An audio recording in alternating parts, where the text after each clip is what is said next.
All right, everybody. I've got an amazing guest for you here today. We've got Jeff Cordero. Is Cordero or Cordero? I should have asked you that before. Cordero. You had Cordero. it That's right the what I first thought. time. Okay.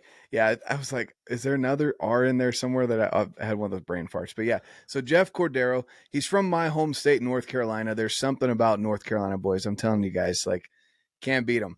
But Jeff it's interesting because I'm not huge into NASCAR, honestly, and being from the South is probably weird. I know a lot of people that do love NASCAR, but Jeff is a tire changer, but he does much more than that. Like from what I've seen, it's such an intense job. Like tire changer just doesn't seem to describe the coolness, the cool factor, and all the things that you get to do with that. So we're going to get into that. But also, Jeff just won the first official pro staff member of First Phorm Outdoors with the November Knockdown Challenge.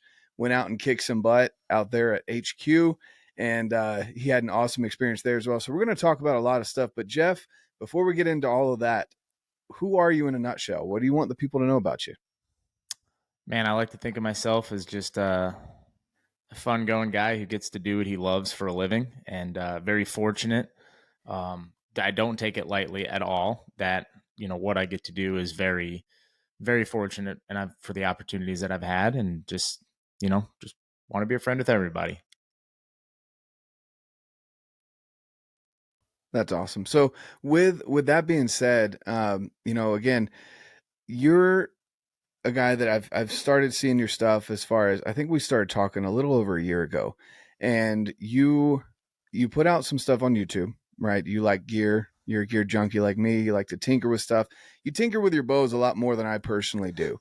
You've got a lot more confidence in that aspect of things, and you've done a lot of stuff with shooting, with archery, and you've kind of got your favorite tastes and flavors with that. But also at the same time, are you personally building your barn or this garage that you've got? Kinda, yeah. Okay. Some of the stuff was there. There's a lot that was left to be fixed and finished, so I'm doing a lot of the fixing and finishing.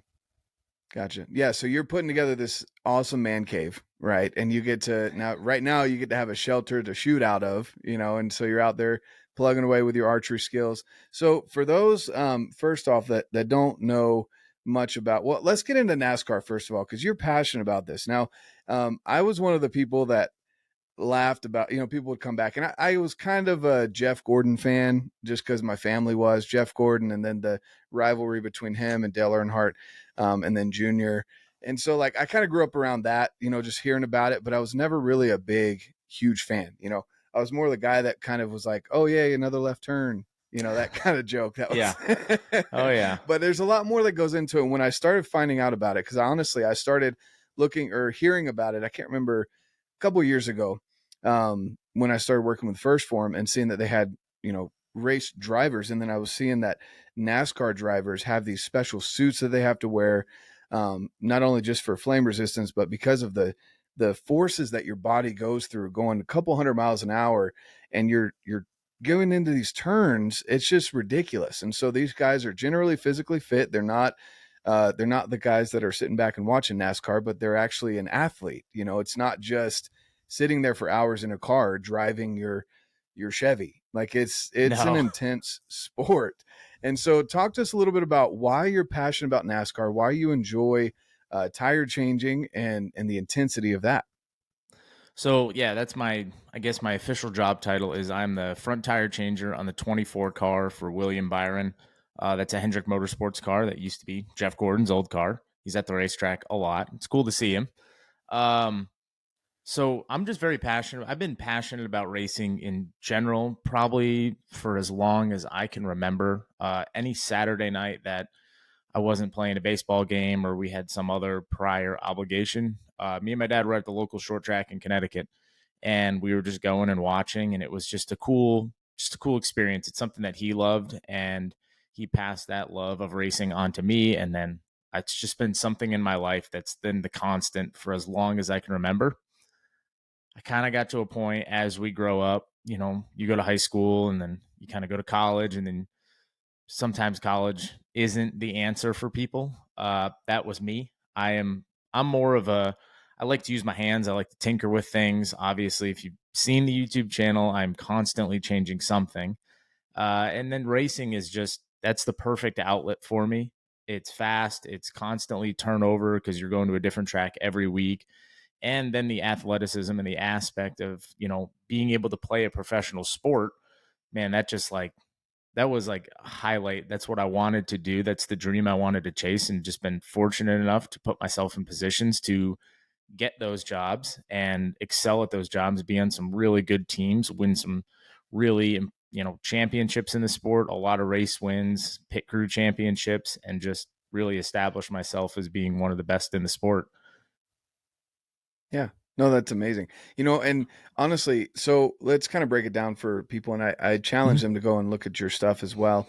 And I think it's cool. Like there's a video that I saw where you're literally jumping and sliding your butt over the hood because you're about to get run over. Oh And yeah. you were moving fast, but like you were just not quite fast enough and they needed to go. And so, there's an intensity to it. You have a matter of seconds, if plural seconds at all, to get certain things done. And so it's pretty intense to watch you throughout those clips. You guys seem to have a good time. You really enjoy it. But the idea of it's still interesting to me to think NASCAR is a professional sport and then pit crew on top of that. But building things out in general, when you have a good team behind you, yeah, you may have the drivers kind of the face of the team, but there's so many things that go into the behind the scenes. And then again, he can't get out and change his own tire. I mean, he could, but he'd waste a ton of time, right? So he's got to get out and do that, the refueling, all the things that go into it. I don't even know what else you guys check while they're in the pit crew or while you're in the pit. So what all happens when a car pulls in, right? When your driver pulls in, what happens in those matter of I don't even know how many seconds it is. So like, and backing it up to like your reference of, good teams, and it's not just the driver. The driver is like the penthouse or like the peak of like a very tall skyscraper. It's what everyone wants to get to. It's what everyone sees. It's what gets all the attention. But if you don't have a really good foundation built underneath that driver with, your crew chief, your engineers, your mechanics, your pit crew guys, your truck drivers, the people back at the shop who are building the race cars, if you don't have a good team underneath you, then you're never going to get to the penthouse. You're never going to get to the top. So it takes a whole team. And that, like the 24 team that we have, is a really special team because we all get along so well. And for those who don't know, NASCAR it's got to be one of the longest sports, like in terms of length of season. We run from Valentine's Day weekend all the way until the first weekend in November. So Hmm. it's 38 races over 40 weeks. Well, it's so there no 38 races over 39 weeks. The only week we get off, there's a week in June, which is coming up. But every weekend we're traveling, we're somewhere. This weekend we're in Charlotte, which is great because I get to sleep in my own bed. And then in 2 weeks we're in California. The week after that, we're just all over the country. So when it comes to pit stops, you mentioned that like seconds make a difference. In our world, we don't seconds for us is like the macro. It's like the big thing. We're talking tenths of seconds, hundreds of seconds. Like we're fighting for, 2 tenths of a second could take me 6 months of training and trying to develop a new skill to get better. But those 2 tenths of a seconds could mean two or three positions on pit road. The way the cars are now with the setup and the package that NASCAR has created, passing is really hard to do on the racetrack. It takes a lot of effort. A lot of the cars are very similar, the way they drive. So, and all the drivers are good. So it's really hard to pass people when everything is fairly equal or very competitive.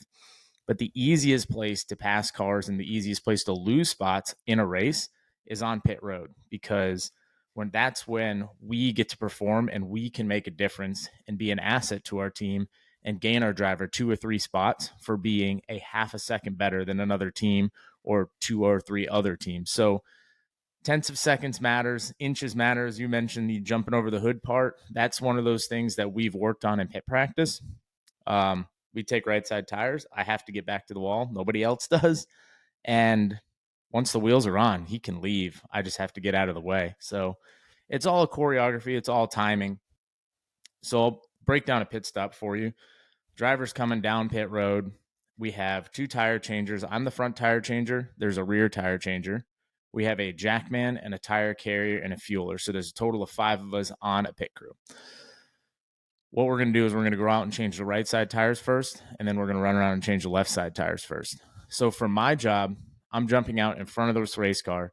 I'm expecting him to stop. He has a sign that he's supposed to hit. I'm expecting him to stop on that sign or within a couple inches of it, because as he's coming in, the car is still 2 or 3 feet away from me. I am already dropping to my knees, anticipating where he's going to stop so I can get started before the car even stops. I take the big lug wrench that I have, and that is on the hub as the car is kind of rolling in before he's even stopping, because you want to get your work done as fast as possible. So you want to start as soon as possible.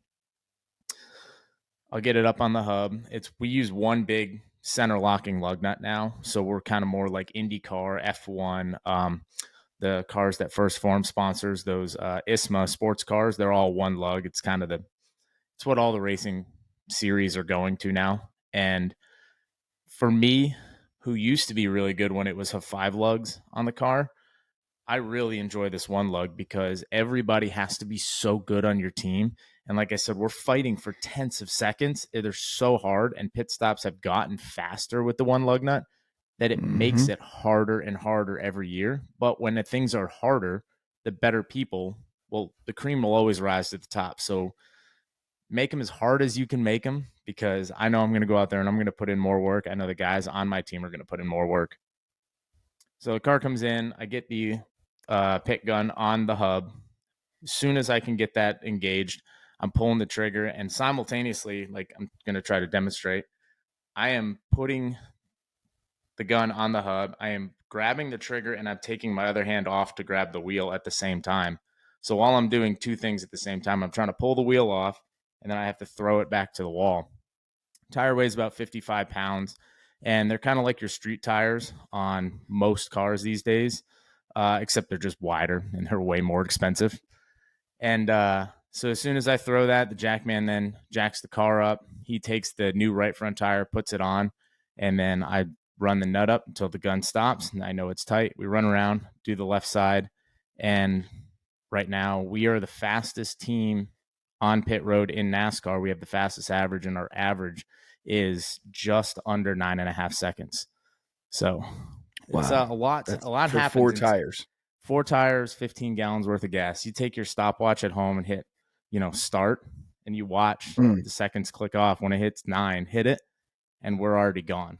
So by the time you've gone to the gas pump, at your local 7-Eleven, you get out of your car. By the time you swipe your credit card and type in your PIN or your zip code, we're already gone. Sheesh. And only 15 gallons? The fuel cell holds 22, but most tracks we go to, the tires, so depending on the racetrack, tires or fuel matters more. One matters more than the other. At a place like Charlotte that we're going to this weekend, tire wear is very important. Tires wear really fast. The racing surface is a little abrasive. So the longer you run on a set of tires, the slower and slower your car gets. So the people who sit on top of the pit box and the people back at the race shop, they're sitting on their computers and they're figuring all that, scenario, situation stuff out, where they're going to try to capitalize so they can lose the least amount of time on the racetrack as possible. So if that's pitting every 32 laps instead of every 34 laps, those 2 laps, if you have 2 lap fresher tires in someone, that could be worth over a second a lap. So you could really leapfrog people on a strategy standpoint as well. Wow, man, that's intense. That's definitely not another left turn that everyone says, I encourage anybody who hasn't watched a NASCAR race to watch it and understand that it's not like we're going to the junkyard and getting these cars and building them. There is hundreds of hours of research and development and computer time and sim work. And I mean, this is my full-time job. We're working out, we're training, we're doing all this for a very specific task. And when you kind of watch it as in like, hey, this is more like, the NFL or baseball, where this is very professional, everything is really thought out, people get a whole different perspective. And if you're fortunate enough to go to a race, go to a race, because it's going to completely change your mind on, it's not the redneck sport that maybe that the sport started as. It started from moonshining, and it was the good old boys trying to outrun the police. And so they just decided to start racing their cars against each other because that's what guys do. It's not that anymore. It is very professional. There's a lot of money at stake. So there's a lot of effort that goes into this. And for me, it's my passion. It's what I love to do. It's what I like to watch when I'm not at the racetrack. So if there's a race somewhere, I'm probably keyed in on it. I know what's going on. That's awesome. No, that's really cool. It's definitely a different perspective. I've never been interested in talking to anyone about NASCAR. It's definitely, I mean, it really is. It's a different perspective, and I think that's awesome to hear. I mean, you guys are training, like you said. You're obviously a fit individual, and you've put in your time. And going back to something that you mentioned about college not necessarily being it for everyone, um, I would agree 100% on that. And I tell my kids, like, as long as you're progressing in life, I don't care. I don't need you to have more letters behind your name unless you need that for the degree that you want. Unless you're needing some specialized degree, don't go to college and waste money trying to figure out your life. That's not what you need to be doing. And so I love that you pivoted from that, and then you turned into, your love, your passion for racing. You've turned that into a professional. You're professional at what you do. You are literally the top. On the team that is the top of NASCAR pit crews right now, which is awesome. And it's definitely not something that a lot of people think of. But you put in all this training, like you said, 6 months could be the difference of a tenth of a second. But for you guys, that built up over, I don't even know how many laps and hours, but that is a ton of time. And that could Oh, be the difference between first and fifth place. you can. I'll take it back to an example. What was it 2 weeks ago 3 weeks ago now at Kansas? We had a car that was good, wasn't great. We kind of ran in that top 10 range all day, but we really didn't have the go get 'em speed to run up front with the leaders. And the way the cars are when they're in traffic, they handle different. But when you get them out in clean air, when you're in the front, you're the first one or two or three cars, they handle a lot better. So it's important for the driver to get up there in the top three. Well, when you're running 10th, like I said, it's really hard to pass people. In 2 pit stops, we came down. The first one, these are the last 2 at the end of the race. The second to last pit stop, we came down. We had a really good stop. It was a 9 flat, and we gained 5 spots in 1 pit stop. Wow. In a 45 lap run, our driver could not pass 1 car, not because our driver's bad, but because the competition it's very high in NASCAR now. So it's really hard to pass. So like passing is a premium. Anyone who's ever played baseball, outs, you only get 27 of them a game. They are of a premium. So you're trying to do everything to get outs and not get outs. Same thing on pit road. You're trying to gain as many spots as you can. Losing spots is you become detriment to your team, and you don't want that. And honestly, pit road is a sum zero game. Someone's going to win, someone's going to lose. So you have to go take those positions from other people. So second to last pit stop, we gain them 5. We go from 10th to 5th. The last pit stop, we go from 5th to 2nd. So we gained 3 on the last pit stop. So in 2 pit stops, we gained 8 positions that put us in a position where we ended up finishing the race 3rd, which we weren't running there most of the day. Hell, at one point during the day, we were 2 laps down. So we ended up getting those laps back. And the next thing you know, at the end of the race, of a 400-mile race, just by staying in it and coming to pit road and being able to capitalize on the opportunities that we have as pit crew guys, gain them spots. And next thing you know, we're not 10th anymore. We're 3rd. And the money difference between finishing 3rd and finishing 10th for a company over the year, that makes a difference. So, yeah, no one wants to finish 10th. If you got a chance to finish 3rd or 2nd or 1st, you're going to do it. You want to do it. So having those opportunities it's awesome. No, that's really cool. And, that goes to speak to the level of, there's the competition, there's the intensity, and it can translate to life in general, your fitness or whatever. There's a saying out there, 1% better every single day, right? If you guys take that 1%, kind of what you're talking about there, and you get better every 6 months. Every race, you're improving. You're figuring something else out. You guys are in sync. You guys are working together perfectly. That 1% better every single day, every single training session is going to translate into, again, you guys being the top pit crew. And not to say, like what you said, that your driver's necessarily bad, but you guys did everything that you could to put him in a better position. Yeah. Because if you guys hadn't been the top, he wouldn't have finished in third. He would No, have I been mean, like somewhere I said, lower. it's a pit road is a sum zero game. Someone wins, someone loses. And if you're the car that was running third and now you're eighth, you're going to be mired back there in eighth. Not Mm-hmm. because your car's not good enough to run third. You just kind of get stuck where you get with this package that NASCAR has right now. So pit stops have always kind of been important in our sport, and at different times with different race packages and, with different drivers, pit crews become even more important than most other things. You can take a 12th place race car, you get him out in the top 3 throughout the race, and he'll run in the top 3. So it's not that we don't get the recognition that I think we deserve, because we definitely do, but it's definitely awesome to be appreciated by, the team and the company that you work for, and, having the respect of the other people on pit road. That's like, hey, that guy goes and gets it. He knows what he's That's doing. awesome. Yeah. Now every time that I watch the movie Cars with my kids, I'll have a different respect for Luigi and his little buddy. Oh, he's a fire. Oh yeah. I'm gonna think Jeff now every single time I see that little guy out there. Just that's awesome. Yeah. No, that's really cool though. Like honestly, it's a whole different level of respect that I've gained for the sport. Just watching what you put out there, your passion for it. Because again, it's not, growing up in North Carolina, it was something that people watched, and a lot of the people that watched it were the more country redneck guys, and so it just wasn't my scene. And but looking at it now differently, I might have to tune into it every once in a while and see, and watch the 24 car again, because I used to watch it every once in a while. But no, that's really cool. So taking that, and then you've got a family of your own, correct? I have a wife. Yeah. I have a Okay, wife, well 2 that's a dogs, and a family. cat.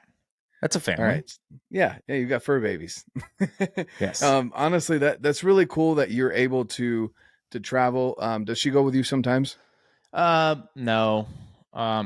She's come to a few races over the years, but the hard part about that is when you bring family to the racetrack. Like, I'm there to do my job.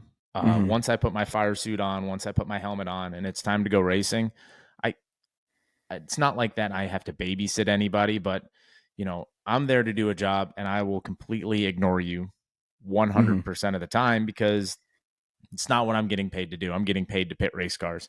So she has come to the races. My parents have come to the races. I've had siblings come to the races, and they kind of get it. They know, hey, when Jeff puts his fire Mm-hmm. suit on, it's time to go to business. And if he doesn't talk to you or doesn't offer you a drink of water or anything during the race, it's Yeah, nothing personal. It's a job. So you're for her, focused. she likes sitting at home in the air conditioning, because usually when we go to the racetrack, it's 100 degrees outside.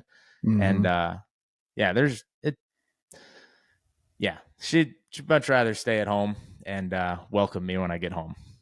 Yeah, no, I hear that definitely. And let's, I guess, what's one of the, let's say, one of the worst experiences that you've had, and then one of the best experiences that you've had as a part of the pit crew. The worst experience was 2010.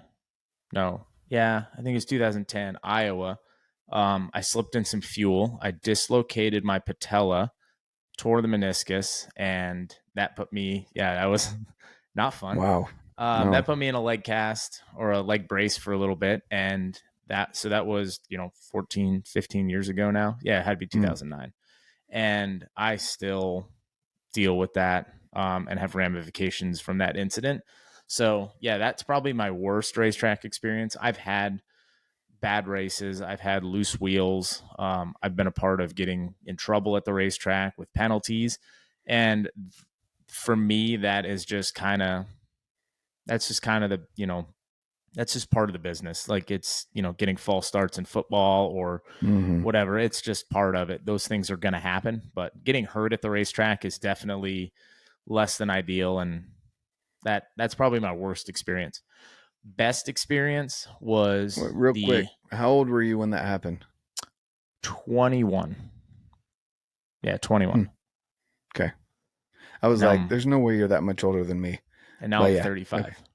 Yeah. Okay. Yeah. Yeah. So not that much. I was just like, man, I graduated in 2010. Like, From high school or you're out college? from high school. Oh, From I high school. graduated in Yeah. '06. Yeah. Yeah. Okay. Yeah. Yeah. So we're not that far. But I was just thinking, I'm like, man, in 2010 he dislocated on the racetrack, and I'm over there just barely graduating. Anyway. All right. So your Yep. best experience. Best experience up till right now, 2019 Homestead. The way that the playoffs work in NASCAR, the last 10 races, the first 9 of those 10 races are essentially an elimination rounds. So after the first 3, they kick out the bottom 4.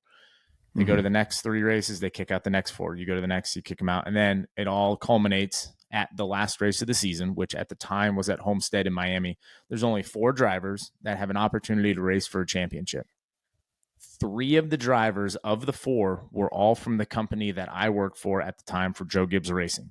So you knew you were going up against, 3 of the best drivers in the sport with equipment that is equivalent to yours. So the only thing that's going to separate you and them from winning a championship is essentially, do you make the right calls as a crew chief? Do you execute as a pit crew on pit road? And do you wheel the thing as a driver and just go out there and beat them? We showed up. We had kind of been in a little bit of a slump, hadn't won any races, and all of our teammates were winning, 7, 8 races a year. We had only won 4 to that point, which is nothing to slouch at. But when your teammates are doubling your win total, it's kind of, you're like, man, it kind of sucks. Yeah. We went there as a pit crew. We were the fastest team on pit road by 3/4 of a second average for the day. We absolutely, Wow. yeah, we absolutely just slapped everybody silly up and down pit road all day long. We executed flawlessly as a team. The crew chief made all the right calls. The driver drove the hell out of the race car, and we won the championship that year, won the race. We won Mechanics Wear hands out a most valuable pit crew award for the year that says you're the best pit crew for the season. We won that. So we won literally everything you can win in this one race. Wow. We just cleaned house, took every trophy they had up, and up until now in my career, that's probably the coolest thing I've ever done in racing. Oh, that's really cool. And with is it weird competing against your other teammates? I guess because you're for the same business, same company. Is it like being teammates, or is it not? Monday through Saturday, we all work for Hendrick Motorsports. You all work for Hmm. Joe Gibbs Racing. And then when you unload the truck on Sunday and you put your fire suit on and they drop the green flag, you are out there to win with your team. So Hmm. we all work for the same organization, but we're going to, as a individual team, we're going to put our priority of running good and winning over the other Yeah. teammates, unless it's some races you work in like groups and you can help each other. But when it comes down to the end of it, at the end of the day, it's a little weird, but it's not, you kind of do it. You get over it. You get used to it. Yeah. Hmm. That's interesting. Yeah, because I know I've heard of in the past where like one car will help the other with drafting and things Yeah. like that, Yeah. slingshot stuff like that. Yeah. Okay. Yep. That's kind of what I'm Gotcha. referencing. Yeah. Sometimes it's like, you're better in a group. And if everyone is on the same page, it's easier to, Hmm. handle that group. But then you go to other racetracks and, 2 of the wins that we have this year on the 24 car, 2 of our 3 wins, we had to pass our teammate on pit road and on the restart to win the race. So Wow. you're really happy. You're really excited. The company is happy because the company wins. And then you have to go get on a plane with these guys and fly all the way from Phoenix, all the way Hmm. back to Charlotte. And they just finished second to you for the second week in a row. So yeah, it sucks for them, but we're in this to win races. So Yeah. I don't feel bad that we beat them. I'm happy that we won. That makes Yeah. any Yeah. sense. No, yeah, that makes sense. That makes sense. Well, that's cool. And the fact that kind of what you're saying, where it all came down to you guys were pretty much the underdog. Now, again, you were in the top four for that year for those playoffs, but you were the underdog compared to the other three, basically winning half as many races and such. Sorry, go ahead. Yeah, no, I don't disagree. I don't think a lot of the pundits had us picked to win that championship, to win that race. They had, one of our other teammates, and yeah, it's happy we won. Yeah, yeah, exactly. No, but I'm just saying, like all that practice and all that time built up to you guys were able to perform under pressure. You guys, a lot of people are like, oh, well, I'll rise to the occasion. And it's been more popular lately where people have made it clear, like you don't rise to the occasion, you fall to the highest level of training. And Mhm. that goes to prove that right there, that you guys didn't crack under the pressure, which you guys obviously had more pressure than these other guys in a way because you were the underdogs and you had some stuff to overcome. And you guys proved them, that I mean, 3/4 of a second. I mean, that's a ton, just like what you were That talking about. is that is like beating someone by 50 points in the NFL or scoring 20 runs in a baseball game. That is, Mm-hmm. it doesn't happen. It happens once in a blue moon. Yeah, and it's not like other people had bad days. It's not like the entire sport had bad days. We went out there, we knew what we needed to do, and we just took it from them. Yeah. Yeah. And I don't remember the guy that said this, so I can't necessarily quote the direct person, but he said something along the lines of luck is the residue of preparation. So you guys prepared, and yes, maybe it happens once in a blue moon, but with all of your preparation, you guys were in the spot at the right moment. Everyone was prepared. You guys had done your mental reps, you'd done your physical reps, you did everything that you needed to do. And it could just be something was off with the other crew by one little thing. Maybe someone had one too many drinks the night before, or they thought they had it in the bag. And so their mental game shifted. There's so many things that can go into it, especially when you're working as a team, not just an individual person, that when you get humans involved, like there's so many variabilities and factors. It could have just simply been they had an argument with their wife right before they walked on the track. Like Could have been. there's so many things like that happen when there's humans involved that, again, yes, maybe once in a blue moon, but at the same time, that is the residue of your guys' preparation that you put into that, which is awesome. So shifting from there, and have you always been in North Carolina? Is that your home state? It is not. My home state's Connecticut. I moved here at the end of 2009 to Mm. pursue this career in NASCAR. Haven't looked back. Yeah, I don't blame you. It's better. Yeah. And yeah, North Carolina is an amazing state. For anyone out there that hasn't visited, I highly recommend you go check it out. It's got everything from mountains to the beaches. I don't recommend going to my hometown of Fayetteville. But anyone that's from that area will understand why I say that. But yeah, everywhere else outside of Fayetteville area is an amazing place to be in North Carolina. And so anyway, I moved out west, but Yeah. there's always a huge chunk of me that's still there, and I love that state. But let's talk a little bit more about the first form outdoors challenge a little bit here. For those that don't know, First Form Outdoors put on a challenge back in November where basically every week there were certain challenges that you had to do, a physical challenge mixed with shooting your bow. And there was a specific target that you had to print out on an 8x11 sheet. You had to do the video. You had to prove your shots. Each ring outside of the center ring was a negative certain amount of time.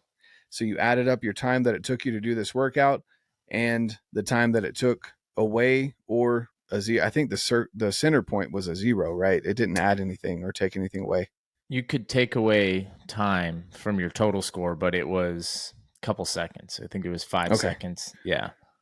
Gotcha. And then, but anything outside of that was negative. So like you were, or I guess you You were added adding time. Yeah. Yeah. So it's plus time, plus 10 seconds, 15 seconds, etc. The further away that you got from the center point. And the shots weren't even that far, like tack distances. They were 20 yards at one point. I think one of them was maybe 30 or 40 yards. I can't remember the exact distances. but it wasn't that far. But the whole point was you're doing burpees, you're doing step ups, you're doing squats, push ups, all of this different stuff, getting your heart rate up. And then you're having to go back and draw and hit a center dot, which I think was the size of a penny at 20 yards. It was So, small. yeah, it wasn't that big at all. Wasn't very generous, no. Yeah, exactly. And so that happened back in November, and you submit them. You don't really find out who wins to the end of the week. There's some people that put in a crap ton of effort into it, lots. And one of the guys was there. I think his name was Clint. Was it Clint that did it? Okay, yeah, it was Clint. So Clint was, anyway, he went through and did multiple hours and repetitions on this competition to get there. So kudos to him. But Jeff comes in, and the reason why I'm bringing this up after you mentioned the underdog story, you crushed it. Obviously, that's why you got out there. But there was a point, I can't remember if it was day 1 or 2, but one of the guys that was there was talking to me about it because I told him that we had been talking about a year ago about archery stuff. You got into the fit crew. We're talking about first Phorm, and it was cool to see you there at the competition.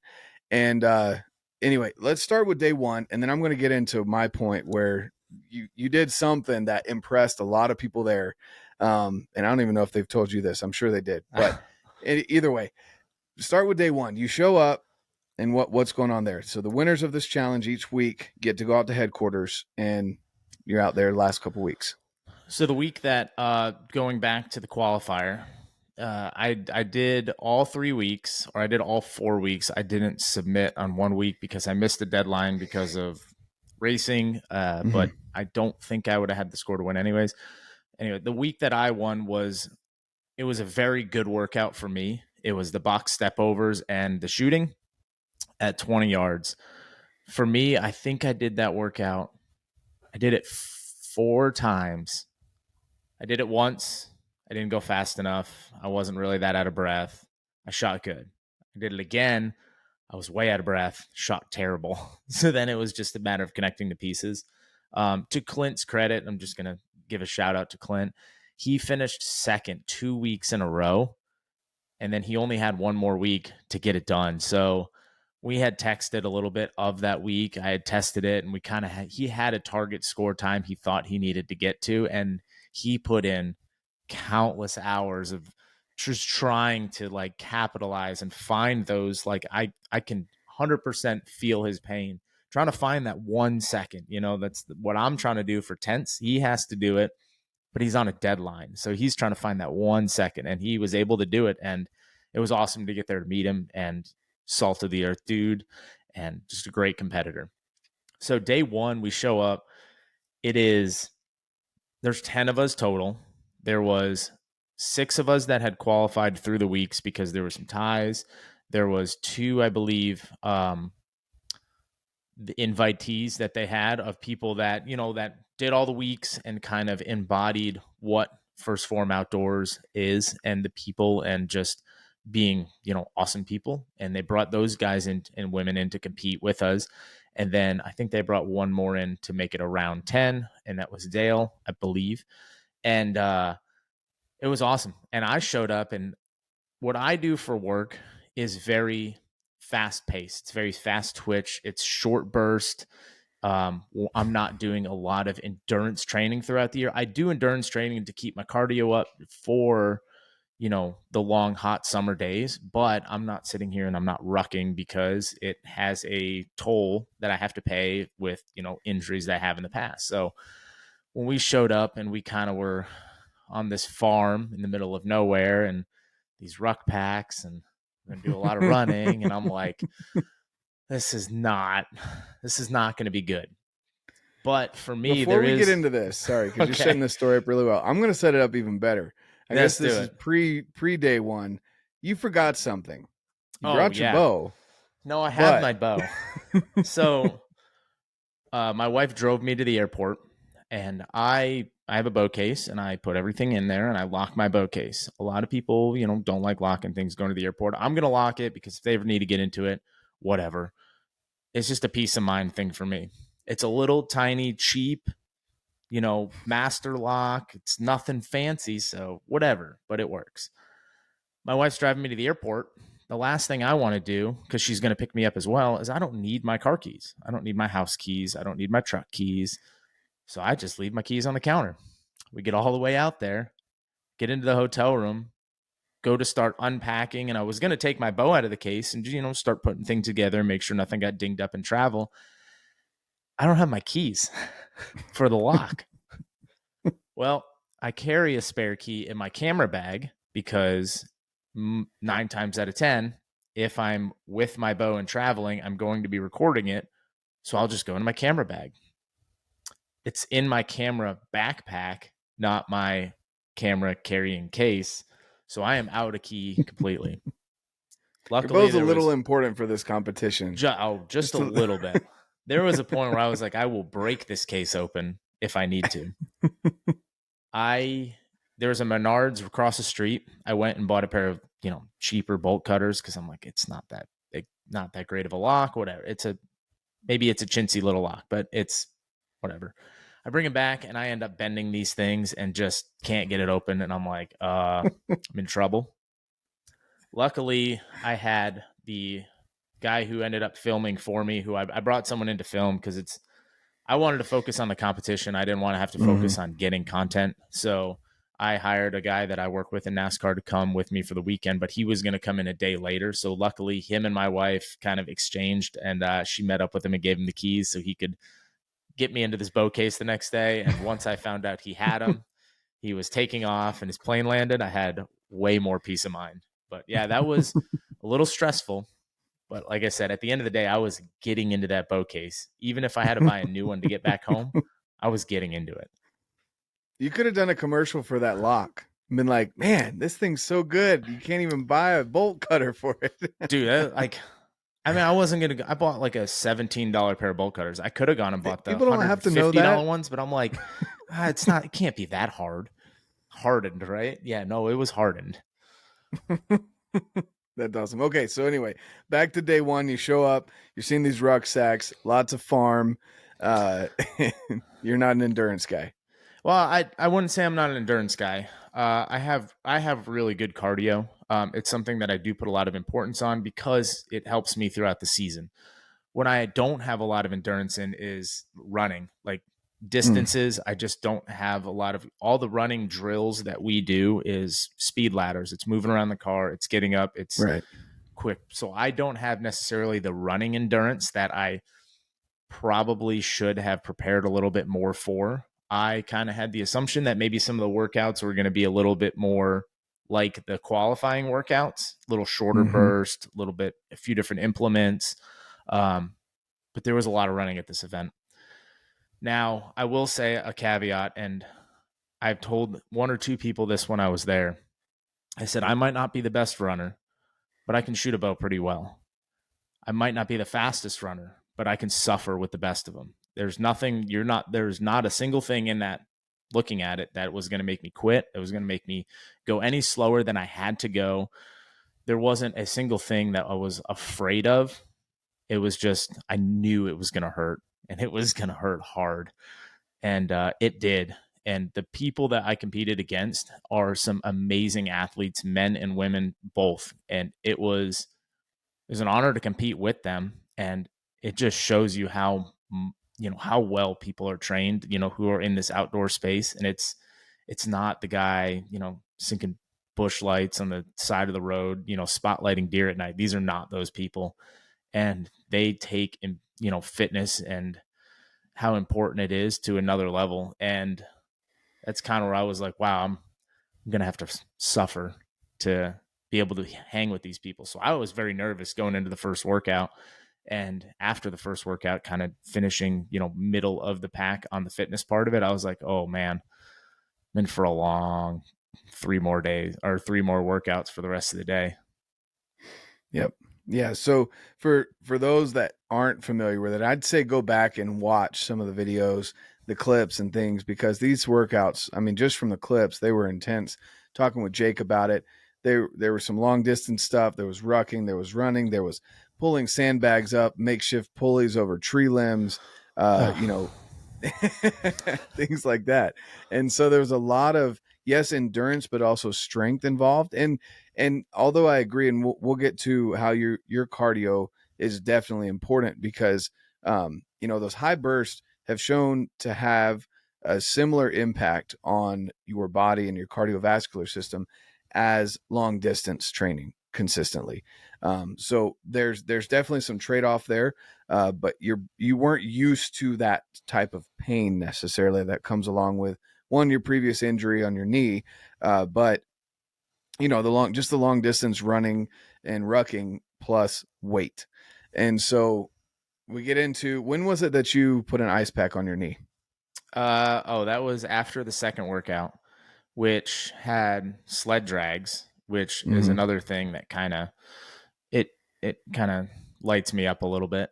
And that was, so to be 100% honest, I I did not.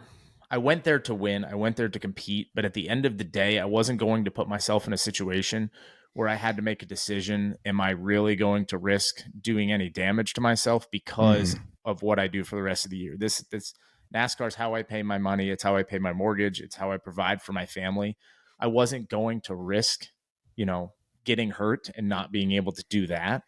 And I had a Mm-hmm. race. So we competed on Friday. I had a race on Sunday. You know, it's not like I took time off Mm-hmm. from racing. I just crammed it into my schedule to go there and do it. So I knew after how I felt after the rucking running workout on workout 1 and the sled drags on workout 2, I could feel my knees start to grapefruit up a little bit.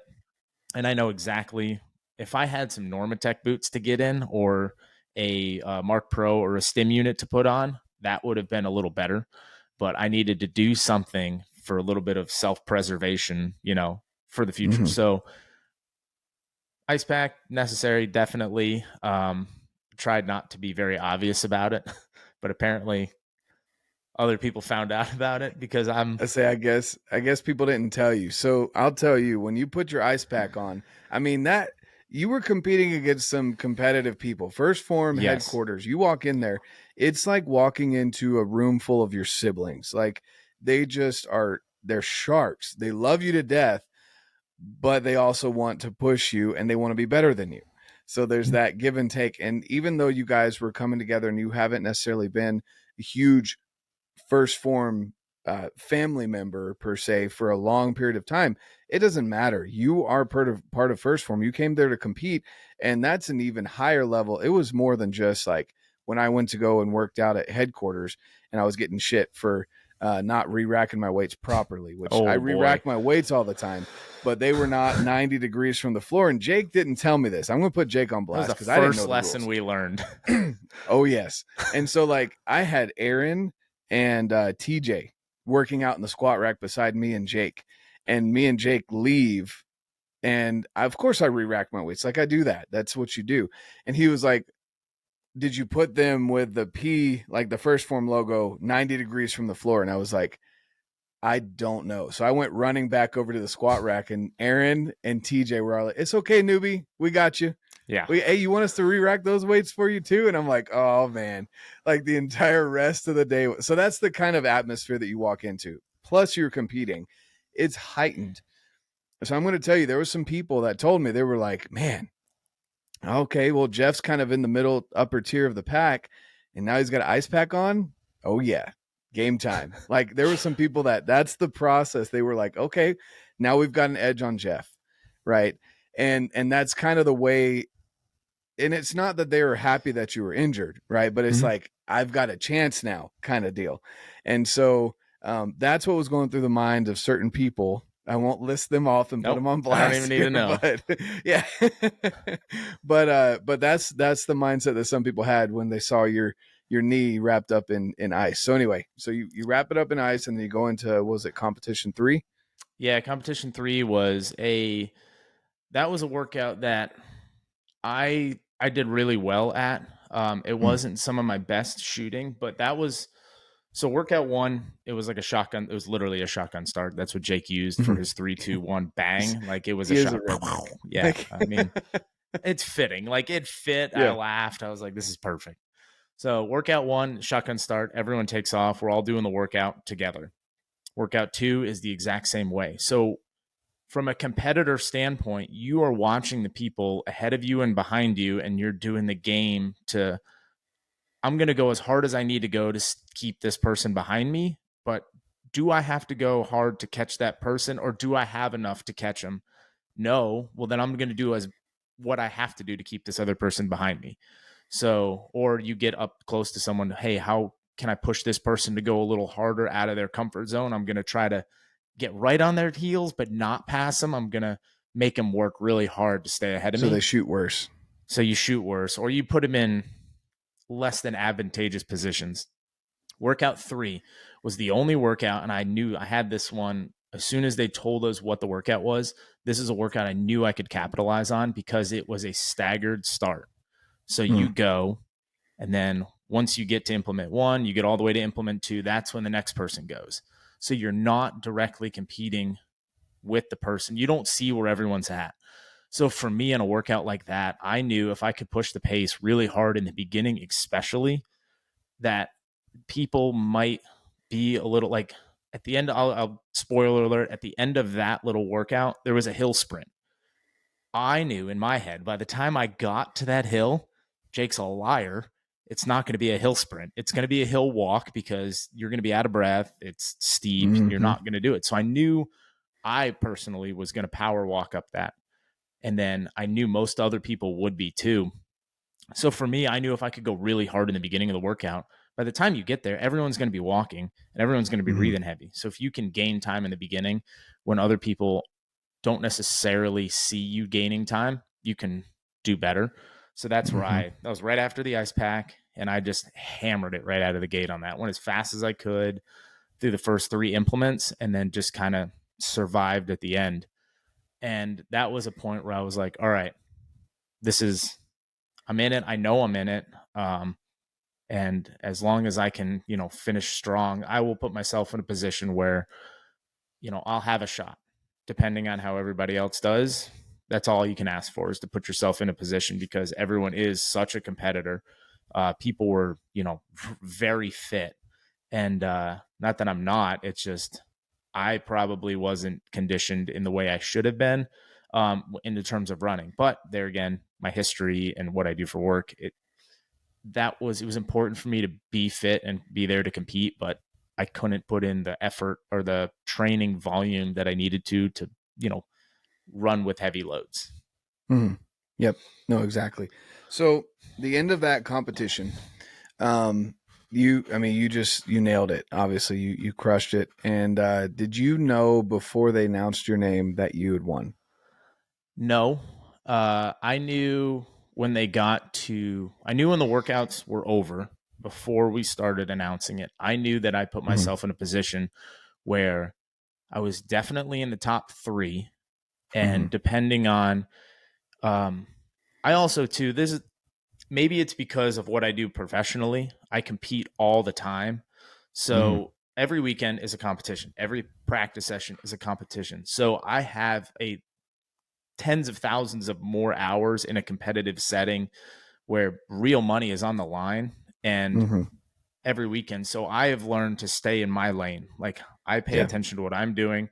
I am aware of what other people are doing around me because of the competitive nature of it, but I am not paying attention exactly to how they're doing. So when we were walking around scoring arrows, I scored my arrows. I didn't care what anyone else does, because that doesn't affect me. Knowing they shot a 10 and not a 5 doesn't change my score. So I'm not paying attention to it, because I don't want any more added stress than I already have of competing. So I knew what I did. I stayed in a position where I was in the top 3. And if if the cards fell the right way, I had a chance at it. And then when they started announcing people, and they kept announcing people, and then they get to theirs, they announced 3rd. And it was weird because there was 4 of us left. And I was like, okay, this is something's, this is going to be really tight.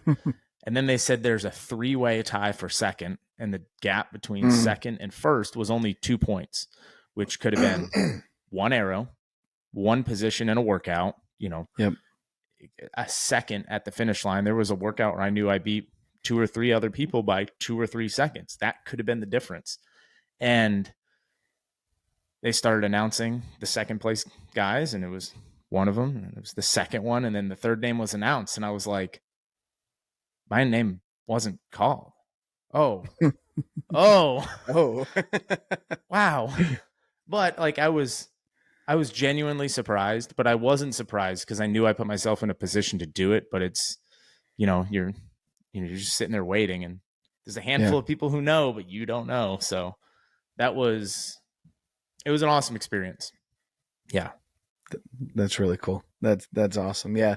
It's it's funny, and you could have even used that ice pack as a way to boost their morale and let them kind of Who chill says I back a little didn't? bit. Exactly. Talk up your knee injury a little bit and be like, "Oh man, it's really bothering me." Yeah, I there's probably there's said 20 times, man, I don't do nearly enough running when we yeah, were there. exactly. There's that mental game coming in. You know how to compete, man. There's the little subtle cues that get Yeah. everyone else's hopes up. Got That's 14 awesome. years of it, over 40 weeks a year, 2 races a weekend. You do the math. It's a lot. Yeah, A lot that's of a lot mental of games competing. being played. No, for sure. No, but that's really awesome. And so you earned the first official pro staff for First Form Outdoors, and are obviously in the process of getting that taken care of. But I just I know I've texted you and told you, but again, congratulations on that. That's a huge deal.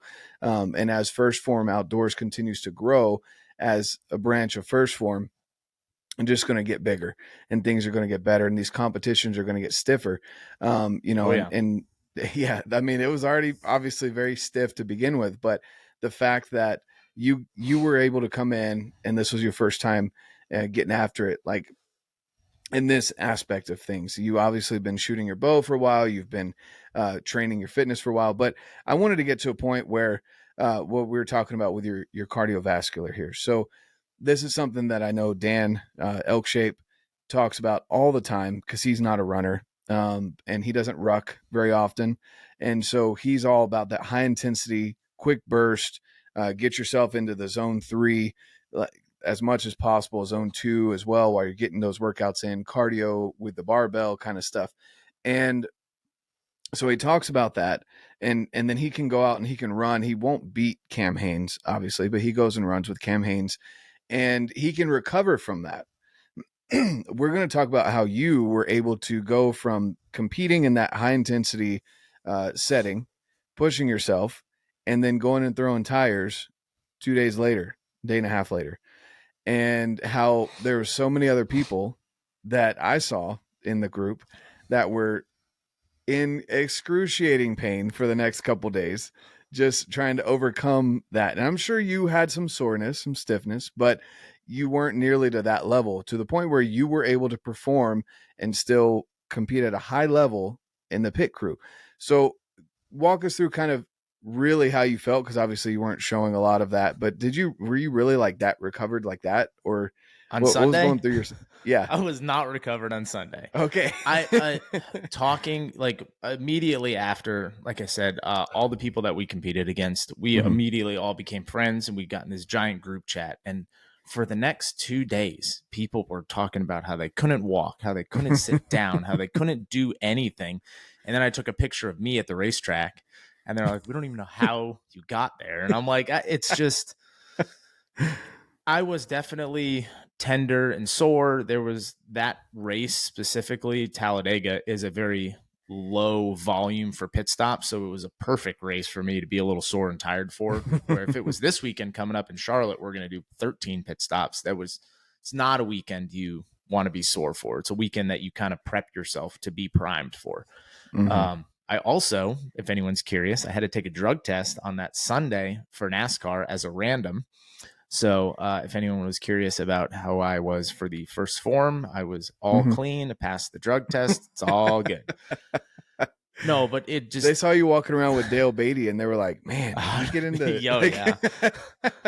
In all seriousness, though, a lot of what I do training personally, I do a lot of CrossFit, or I do a lot of CrossFit-esque stuff. So I've been doing that since 2013. So I have a Hmm. large, like a longer training history that has changed throughout the years of, the intensity that I bring to it, how much I bring to it, what I do and what I try to avoid.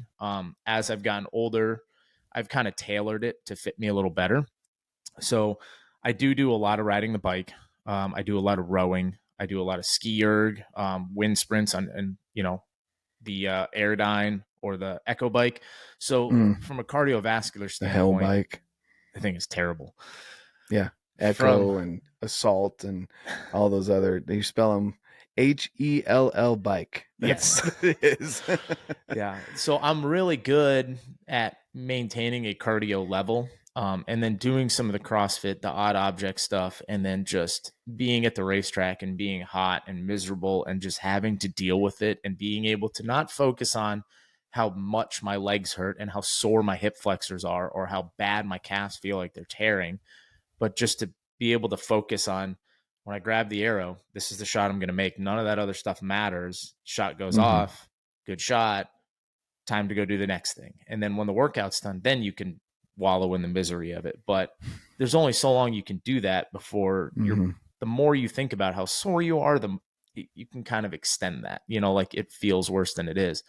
So I do a lot of, multifunctional movements, functional fitness, always trying to keep my heart rate up because I believe intensity is king, whether it's weight or, cardiovascular intensity.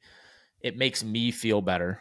I feel like I recover faster, and I feel better when I'm at the racetrack every weekend competing because there's guys who are just like complaining about how hot it is, and we've only been in our fire suit for 30 minutes. The race hasn't even started yet, and I know I have that guy beat for the day because he's mentally not in it anymore because his fitness level is not high enough where he feels comfortable and just dying for the rest of the day.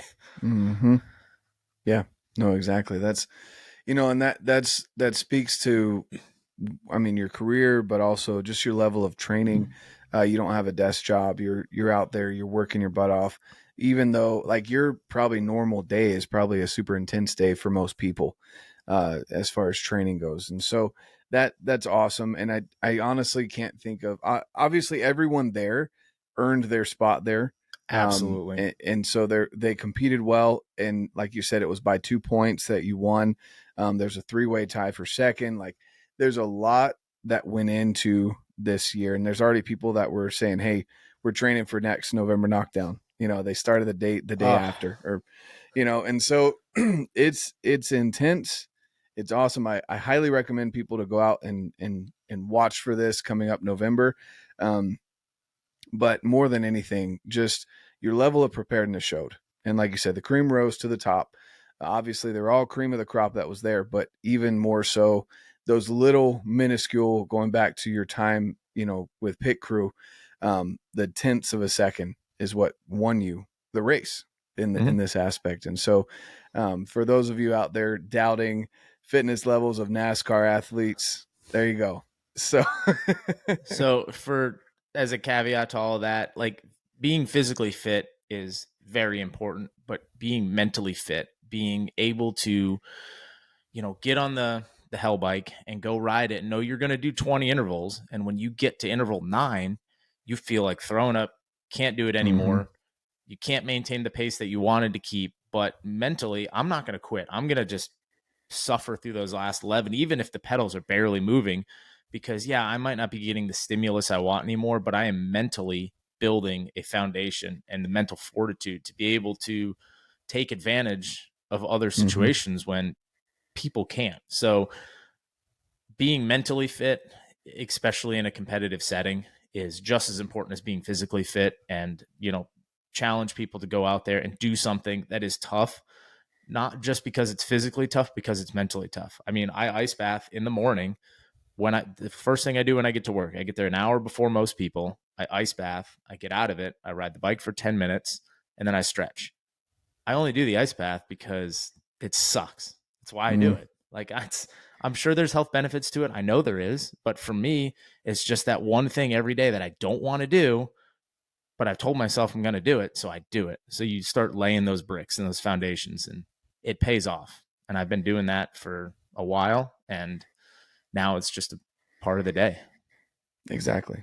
Exactly. And that's a huge thing. And I will tell you, doing the cold showers here for phase one, Idaho cold showers hit different when you're up in the mountains, compared to like, Yeah, I it can can't get the barely turn shower the cold water. enough here. I know, like I barely turn the water on even here in the valley, and it's chilly. But I went up to Idaho, man, and like it was like icicles were pelting me during my showers. So yes, I agree with you on the whole, not wanting to do something, pushing yourself through it. So mental fitness is just as important as physical fitness, and that's generally most people that are high performers will be able to tell you that. You know, there's stress that you have to put on yourself mentally as well as, and good stress, right? You don't want to be stressed out about certain things, but you want good stress so that you can push yourself through that and get better mentally and physically. It's controlled stress. It's stress Yeah. that you are voluntarily putting yourself into these situations. Not a stressful situation like walking on the side of a mountain where if you Mm. fall, there's physical ramifications for it, but the mental stress of like, hey, I'm going to do this. I'm going to read 20 pages, or I'm going to, I don't want to read. I don't like reading, but I'm going to do it. Hmm. I'm going to ice bath. I'm going to go on a mile run every day, or I'm going to go on a mile walk every day. Even if it's 10 o'clock at night and I haven't gotten my mile in, I'm just going to go walk up and down the street until I get it. And it's the small victories that add up to the big ones. Like you mentioned, the very, very beginning of this podcast, a lot of people think they can rise to the occasion. Very, very rarely in sports do people ever rise to an occasion. And when it happens, it's usually a fluke. It's usually someone else's mistake that led to that person, a missed tackle that led to that person running a 100-yard touchdown. So it's not, you're not going to just rise to the occasion because you decide you're going to. So Yep. It's not repeatable. no, It's not something that you can repeat. Whereas in your story with going back to your winning that championship, you guys had been right there, just again seconds away from winning, but you didn't win, but you were still right there consistently, and that got you to that point. And then after your preparation, the sprinkling of or residue of preparation being luck in that moment where everything aligned perfectly, that's the difference between that and then the guy that just happens to whatever once in a lifetime. There's that difference in luck, I guess, if you want to. There's luck on both ways, yeah, but that preparation of, even if you are just second place or third place, repeatable until you something clicks, and then you get that first place when it matters. So again, that's huge. Dude, I promised you an hour, and it's I all could good. keep going, man. Honestly, and we're gonna have to do a part two where we actually talk about gear, because you and I are both gear junkies, even though we didn't talk about it really. We That's talked fine. about I know, but I'd highly recommend you guys go check out Jeff's YouTube channel. He definitely does some great breakdowns. He, like I said, tinkers with his bow a lot more than I do, because I have an awesome bow tech 10 minutes from me. So I have that privilege where I'm friends with him and I can, he helps me out. But Jeff definitely knows his stuff. He's got an awesome pink and, I don't know, is that Sierra tan, whatever I think it's mountain tan.